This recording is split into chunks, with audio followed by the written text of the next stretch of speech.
Hello बच्चों, दिया गया प्रश्न कुछ इस प्रकार से है। डीएनए रेप्लिकेशन के दौरान प्रोकैरियोट्स में डीएनए किसके साथ संयोजित होता है? क्रोमोसोम, मीजोसोम, न्यूक्लियोलस या फिर राइबोसोम? इस प्रश्न की मुख्य अवधारणा है डीएनए।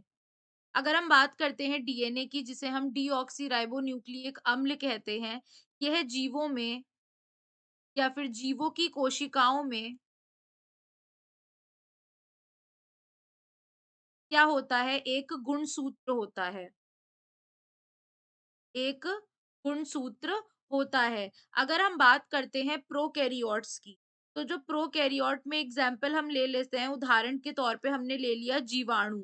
तो जीवाणु में क्या होता है, जब डीएनए जो होता है, जीवाणु का डीएनए जब डीएनए बनाता है, यानी क्या करता है, रेप्लिकेशन यानी प्रतिकृतियन करता है। तो उस समय पूछा गया है कि उस दौरान डीएनए किसके साथ संयोजित होता है। तो होता क्या है, जीवाणुओं के अंदर जो हमारा डीएनए होता है वो किसके साथ संयोजित होता है?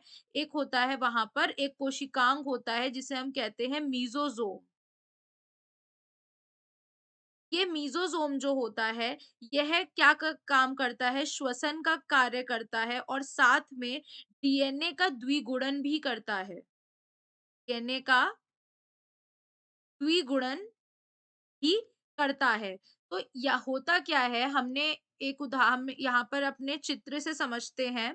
होता क्या है, ये है हमारा जीवाणु, इसका क्या है यहाँ पर, ये है सेल में सेल वॉल है, ठीक है? और यह अंदर आ गई इसकी प्लाज्मा मेम्ब्रेन।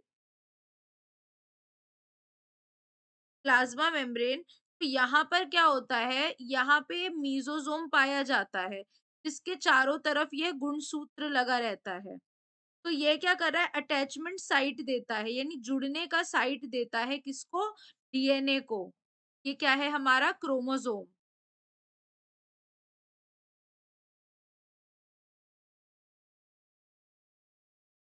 ये क्या हो गया, क्रोमोसोम। ये हो गया हमारा बाहर का सेल वॉल,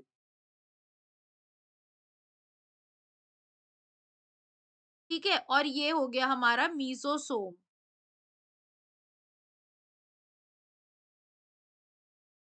तो ये क्या दे रहा है, एक अटैचमेंट साइट देता है क्रोमोसोम के साथ डीएनए को।